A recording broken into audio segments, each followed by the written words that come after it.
Барлықтарыңызға қайырлы күн. Мен қазір сіздерге 18 жасқа толған балалардың шотындағы ақшаны отбасы банкке қалай аудару керектігін көрсетемін. Ол үшін өзіміздегі Google Chrome'ға кіреміз де поискқа NPF отбасы банк деп жазамыз. Бірінші шыққан NPF отбасы.kz сайтын ашамыз. Мына жерде оң жақта үстінде шетінде YT деп тұр, соны басамыз. Мына жерде YT CCP дегенді басамыз.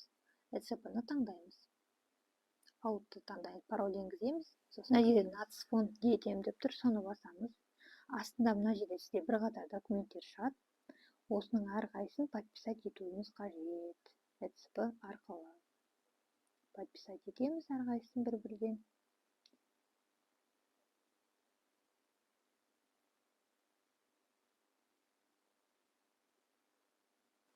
Мына жерде выберите цель, яғни өзіңіздің мақсатыңызды таңдайсыз.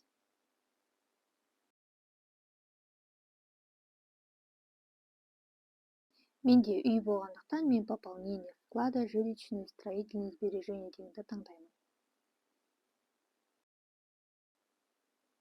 Одан кейін астына стресстерден сумманы жазасыз доллардан. Мысалы, сіз барлық сумманы жазуыңызға болады, немесе $100 деп, немесе $10 деп қана месяц жазуыңызға болады. Сформировать заявку деген басамыз сосын. Одан кейін мына жерде необходимо подписать заявление деп тұр, соны басамыз да подписать етеміз ECP арқылы. Отправить заявку деген басамыз. Одан кейін сізде иностранный валютада счет ашу керек болады. Ол үшін мына жерде заявление шығады, соны подписать етеміз ECP арқылы.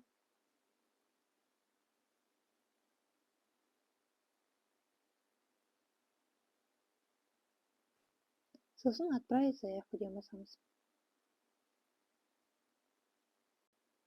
Бұл жерде сіздің статусыңыз ожидание запроса NPF деп шығады. Одан кейін сіздің статусыңыз NPF принял вашу заявку на рассмотрение. Біз рабочий күн күтіңіз деген статусқа ауысады. Барлығы дұрыс болса, осылай ақша счетыңызға аударылады деген статус пайда болады. Одан кейін сізге подтверждение жасау керек, немесе өзгертуіңізге болады.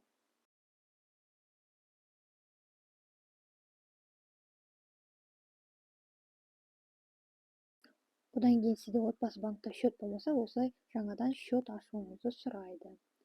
Мына жерде заявлениені подписать етеңізде. Онлайн түрде счет ашасыздар.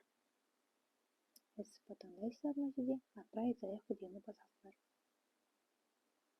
Одан кейін сізге біз енді басында доллар счет аштық қой, енді сізге национальный теңгеде ашу үшін сізге заявлениені подписать етіп, мына жерде тұрған ECP арқылы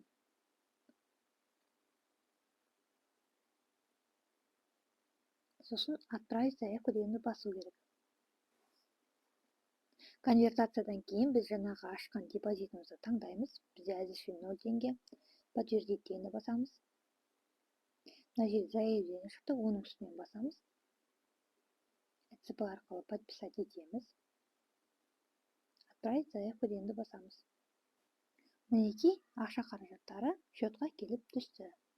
Егер сізге осы видео ұнаса, пайдалы болса, лайк басыңыздар, сұрақтарыңыз болса, комментарий қалдырыңыздар, және де каналға тіркеліңіздер. Рахмет.